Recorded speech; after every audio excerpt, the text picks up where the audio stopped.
everyone, my name is Lauren and welcome to another video from the Tiny Menagerie.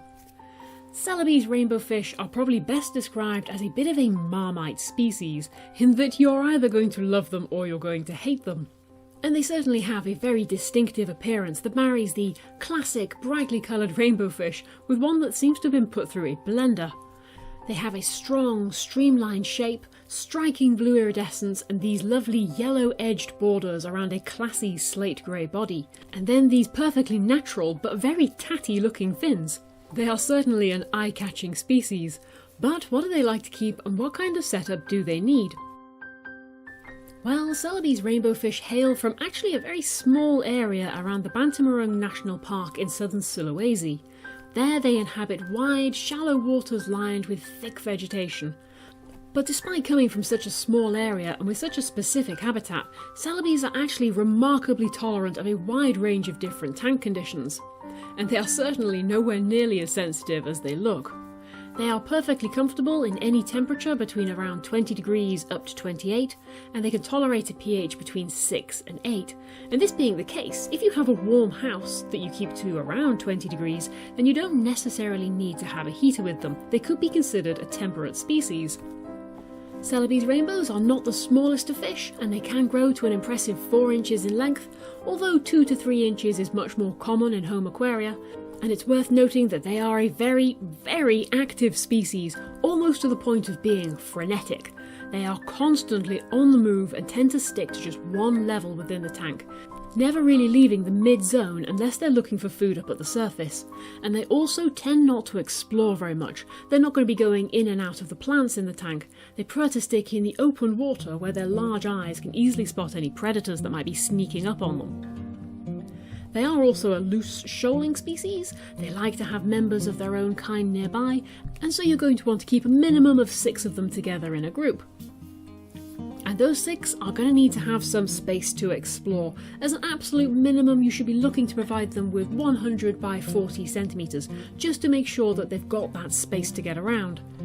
And even then, ideally the tank shouldn't be too heavily planted neither, as this is just going to detract from their swimming space. In terms of the actual decor of the tank, then Celebes really aren't very fussy. The colour and style of substrate doesn't particularly bother them, it doesn't affect their confidence or their coloration, and so they are perfectly happy with anything from the very palest of sands all the way up to the darkest of plant soils.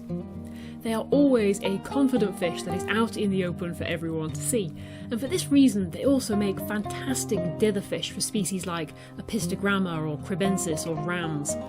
Any fish really that spawns on ground level and then takes some care of their eggs will benefit from having Celebes around, because they give the parent fish something to direct their aggression at rather than each other or towards their own fry, while the Celebes themselves are much too fast for any cichlid to catch, and also because they don't go down to the substrate level, they're of no danger towards the fry.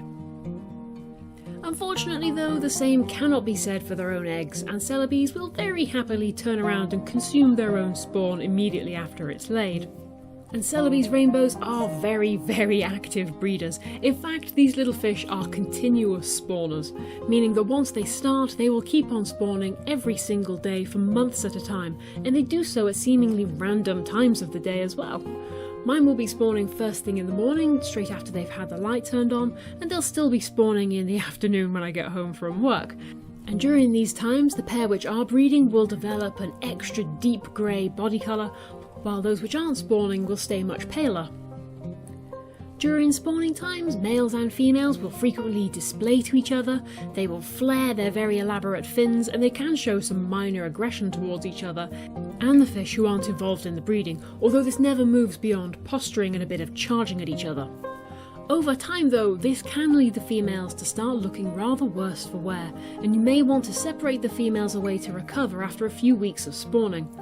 Also, as they get towards the end of their breeding time, the females will actually run out of eggs before they stop spawning, and so if you see them looking a bit rough around the edges, and they're still trying to spawn despite the fact that they're not actually laying any eggs anymore, then it is definitely time to take them out. Put them into a quarantine tank for a few weeks just to let things cool down a little bit in the school. Also during spawning, make sure that you're feeding the fish a diet that is as high in protein as you can get.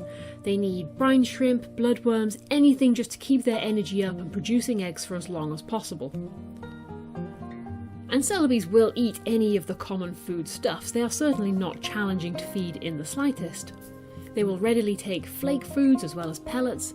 They can be a little bit fussy about changing to a new food, but they do get used to it after a couple of days. But while they will eat pretty much anything, they certainly don't eat much of anything, and they are certainly not a greedy species at all. In fact, they only have a very, very small appetite. And while they will dash up for food as soon as they see it, they only take the tiniest little bites, and it is incredibly easy to overfeed this species, as they eat much, much less than you'd expect for a fish of their size. In fact, I have never seen mine eat enough to even make them look slightly distended around the abdomen. And for that reason, I like to keep them with other greedy fish species who will make sure that any scraps get cleaned up, but at the same time avoiding other fish who are going to be too competitive, as while Celebes are confident, they're not pushy at all, and they won't compete with other very, very boisterous species like many of the barbs, for example. They're ideal though with the small cichlids, tetras, other rainbow fish, and the fast but peaceful species like danios, for example. Or of course any of the shrimp. Because Celebes don't go down to the substrate, they're of absolutely no danger towards shrimplets, so they can be kept in with a shrimp breeding tank. Amanos too make fantastic tank mates for them, as they're constantly on the lookout for any fallen food that's reached the floor. In fact, the only fishy tank mates you really need to avoid are any of the fin-nipping species, as those ragged edges on the Celebes fins will likely prove too much of a temptation. It's worth noting as well that despite the fact that they can grow to be 4 inches in length, Celebes are perfectly safe to be kept with the smallest of fish species like celestial pearl danios, because even once they're full grown, the Celebes have such a small mouth they can still only eat the tiniest of little bites, and so they simply won't see fish as food, only friends. And overall, the Celebes rainbow fish is a species that looks like it should be a real challenge to look after, but it's actually tough as old boots and really easy to accommodate in all but the smallest of tanks. Anywho though, I hope you've enjoyed this little video all about the Celebes rainbow fish. Happy fish keeping everyone, and I will see you again soon. Bye bye!